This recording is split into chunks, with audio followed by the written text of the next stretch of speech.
سوارة اليوم عن مرض السيلياك،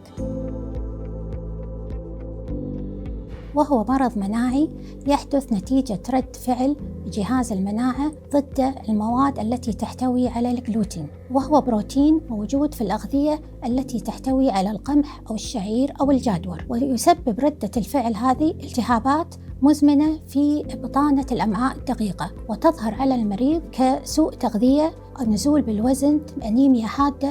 أو هشاشة العظام. ويتم تشخيص مرض السيلياك عن طريق إجراء المنظار للأمعاء الدقيقة وأخذ خزعة من بطانة الأمعاء الدقيقة وفحصها تحت المجهر. أما عن فحوصات الدم فيتم فحص الأجسام المضادة والمعروفة بالأنتي تيشو ترانسجلوتامينيز، وتوجد هذه الأجسام بنسبة عالية في مرضى السيلياك، كما يمكن استخدامها لمتابعة علاج المرضى، حيث تقل نسبتها عند التزام المريض بتناول الأطعمة التي لا تحتوي على الجلوتين.